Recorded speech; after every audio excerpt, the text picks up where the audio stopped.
svi su zastali kako bi poslušali što imaju za reći klaunovi doktori. Ja sam Primarius Dibidus i pozivam sve gledatelje Nove TV ispred crvenih nosova, klaunova doktora. Jučerašnjim događanjem na Zagrebačkom Cvjetnom trgu slave 5 godina crvenih noseva u Hrvatskoj i žele pokazati koliko je smijeh važan u najtužnijim i najtežim životnim situacijama. Ono što mi donesemo u bolnicu je osmijeh, radost, životna radost, nada. Mi bez građana i podrške građana svojim donacijama ne bismo to mogli, tako da je to zahvala s naše strane za dobrotu koju nam građani daju. Ali donacije su im i dalje potrebne kako bi mogli uveseljavati djecu i u budućnosti. Jer iako ovi klaunovi nisu liječnici, nego profesionalni umjetnici, njihov rad doista liječi.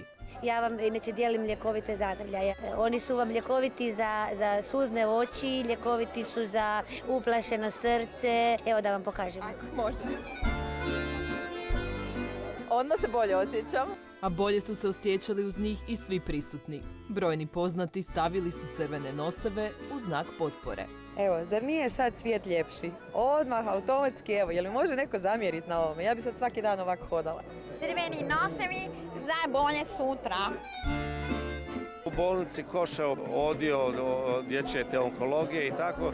I kad sam vidio da se ta djeca smiju, ona zaista su mi suze na oči išle. A mnogo takvih gorko-slatkih priča ovi klaunovi su doživjeli tijekom svojeg liječničkog staža. Meni osobno je bilo jako drago, a ujedno i teško čuti za jednog dječačića na onkologiji koji je rekao da njemu tjedan započinje utorkom jer tada dolaze klaunovi doktori. Ako bi mogao jednom rečenicom objasniti tko smo i što smo mi smo klaunovi doktori, crveni nosovi, mi smo šumeće tabulete radosti. Radost su proširili svojom pjesmom, igrom, osmijehom, ali i trikovima. Sad kad u bolnici dođemo, pa oni skaču mi po glavi, ovdje skaču i onda Žule, mi te volimo, Žule, daj nam, pokaži trik.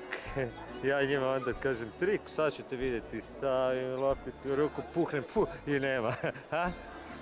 Strašno, hvala vam. Jedino što možemo poželjeti je da naši klaunovi doktori vrate osmijeh onima kojima su ga brige i nedaće skinule s lica.